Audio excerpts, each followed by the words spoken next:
Do you suppose the reason why Games Workshop does it, and I could be wrong here, I'm just offering the idea, but do you suppose the reason why they act this way and write rules this way is because their audience captured to the tournament player base? Where every army must be able to excel at this specific mission pack. We don't have thematic objectives that score you more for playing your army your way, like you described with the Grey Knights, which I love that shit, right? Like if every army had a secondary scoring metric that wasn't these random cards you pull. I don't know what I'll get. Well, I got to build a list for whatever I could possibly draw. We'll see what it is this season, right? What do I have to account for? I think this is more a Maka question because I'm not a competitive player. But well, neither is he really. But you know what I mean. He knows the rules more than me. But like in terms of the zeitgeist, yeah, maybe. I think I wonder. Something to do with it, definitely. I wonder. Yeah, something to do with it. There might be something there. Mm-hmm. Very interesting. Yeah, I like all those changes for Grey Knights, though. That would... God, they need to hit hard, man. Like, right now, Grey Knights are so soft. They hit... I think you could make an argument that they hit softer than Space Marines, which is just so ass backwards. That's not an argument. They do. Yeah, hit softer right? than Space Marines. Yeah. I collect both armies. Mm-hmm. And Space whenever a Marines friend of mine comes to say, I always use Grey Knights because I'm more experienced than him. 40k, he always uses Space Marines and he always wins. I know what I'm doing with Grey Knights. Like, he always wins. 9 times out of 10. So like, they're not. They have less toys than Space Marines. They're less dynamic, and they do basically everything Space Marines do worse because they're more expensive, essentially. Right. And the gimmick of teleporting around is great if you're getting secondaries and you're getting objectives, which is fine. But if you're playing a normal game of 40k where you're getting some objectives, but you really want to kill the other person's models, terrible. And I think that's leaning into your point, Kaitha.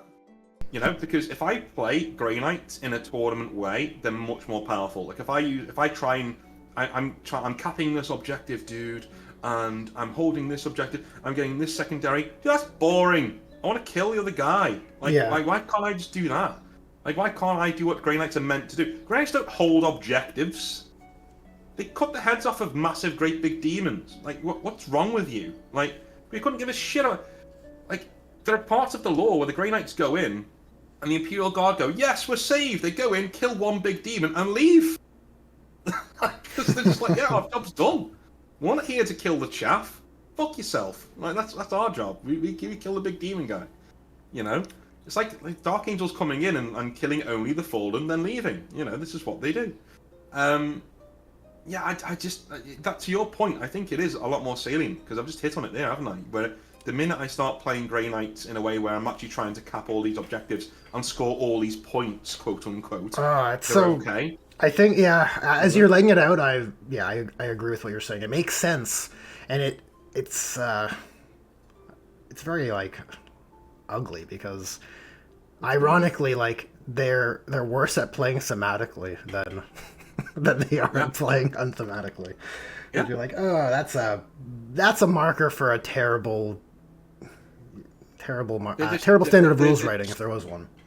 It just sucks. I honestly don't enjoy. I love Grey Knights, but I don't enjoy playing them right now. I like playing them in OPR because they hit they're literally what they say on the tin. If your model has load of wounds, you keep them away from my boys because they will kill you in 2 or 3 hits. They are right up in you. But if you can bog them down in chaff, and you can keep your guys away, if you can deny me deep striking opportunities, then a lot of my power is diminished because you've played well. You've kept me from doing the thing that I do really well. That's what I like about OPR and games like it. And Bolt Action does the same thing. You have Germans and British. Both of those armies have very different strengths and weaknesses. And if you can stop the British from doing certain things in the battlefield, right, artillery strikes, things like that they're really good at, you're going to have a good time, But that's a war game, man. It's Sun Tzu. Every war game should be Sun Tzu. Mm-hmm. Or the Greek theatre of war, where you had 2 phalanx armies going up against each other. Do you know what would happen? They'd try and turn each other. So they'd go around like a pendulum, right? They're trying to turn each other. Because their strongest part is fighting the weakest part of the opposite army, trying to turn it really quickly. It's like a race against time. Who's going to die first? That's what they used to do. You pit your strongest thing against their weakest area. Napoleon, Sun Tzu, fucking Wargaming. How you're taught at RMA Sandhurst in the UK to be an officer in the British Army is exactly the same. Apply maximum effect to the weakest joint of the enemy armor. Right? You don't just go in and go, okay, what are we capping today? What objectives are we capping, boys? You say, no, where's the weak point in the enemy force? Right, hit it with every bolt, bullet, and sword we have, and cripple it. And then and we go from there, like joints. Like you go hit them in the balls every single time. You know, all of warfare is a very, I think it was Patton who said, I want to grab him by the nose and kick him in the balls. That's warfare. And that's what you should be playing when you're on a tabletop war game.